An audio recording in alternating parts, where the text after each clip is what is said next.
ഇത് നമ്മളെ ദാസന് പൊറോട്ട കടിച്ചോണ്ടിരുന്ന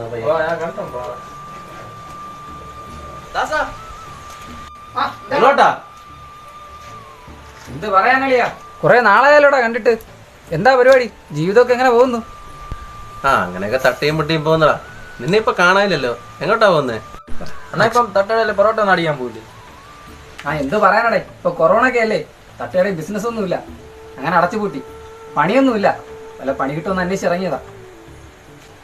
ജോലി അന്വേഷിച്ചിറങ്ങിയതാണ്? അതെ, എനിക്കൊരു ജോലിയുണ്ട്, കാര്യസ്ഥ പണിയാണ്.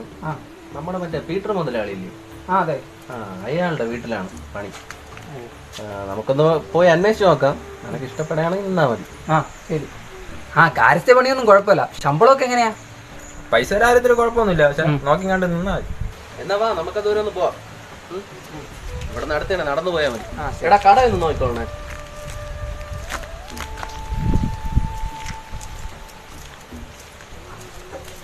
ഈ കാണുന്ന തോട്ടമൊക്കെ മുതലാളിയുടെ. ഇത് മാത്രമല്ല, അങ്ങ് താഴോട്ട് കിടക്കുന്ന എല്ലാ അദ്ദേഹത്തിന്റെ ഒരുപാട് സ്ഥലങ്ങളൊക്കെ ഉണ്ട്. അതാണ് മുതലാളി.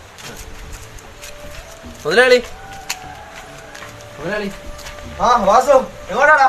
പണിക്കൊരാളെ വേണമെന്ന് പറഞ്ഞിരുന്നില്ലേ, അങ്ങനെ കൊണ്ടുവന്നതാ. എടാ വാസു, ഇവൻ മരത്തിന്റെ തടവൊക്കെ എടുക്കോ? പണിയൊക്കെ നേരൊക്കെ ചെയ്യോ? അത്യാവശ്യം ജോലിയൊക്കെ ചെയ്യാനറിയാം. മുതലാളി ഒരു 2 ദിവസം നിർത്തി നോക്ക്, അങ്ങനെ നോക്കിട്ട് ചെയ്താൽ മതി. എന്നാ ശരി, നീ പോയിട്ട് നാളെ വന്നേര്. പുറകിലത്ത് കുറച്ച് കാട കിടപ്പുണ്ട്, അത് നാളെ ഒന്ന് ക്ലീൻ ആക്കണം. നിനക്ക് ഇവിടെ താമസിക്കുകയും ചെയ്യാം. ഞാൻ എന്തായാലും നാളെ മുതൽ ഞാൻ കാണത്തില്ല. ശരി എന്നാ. ശരി മുതലാളി.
ഇന്നത്തേക്ക് ഇത്രയും മതി, പോവാം.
ദാസോ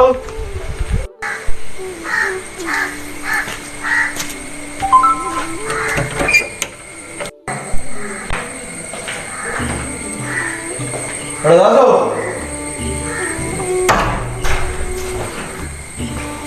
എടാ ദാസാ എന്തിനാണ് നീ ഇങ്ങനെ പേടിപ്പിക്കുന്നേ? അത് മുതലാളി ഇന്നലെ കുറെ അപശബ്ദം കേട്ടു, അതുകൊണ്ട് പേടിച്ച് ഉറങ്ങിപ്പോ ലേറ്റ് ആയിപ്പോയി. അത് നിനക്ക് പരിചയമില്ലാത്ത സ്ഥലമായതുകൊണ്ടായിരിക്കും. 2 ദിവസം ആകുമ്പോൾ ശീലമായിക്കോളും. ശരി മുതലാളി. നീ ഒന്ന് പുറത്ത് വന്നേ, കുറച്ച് കാര്യം സംസാരിക്കാണ്ട്.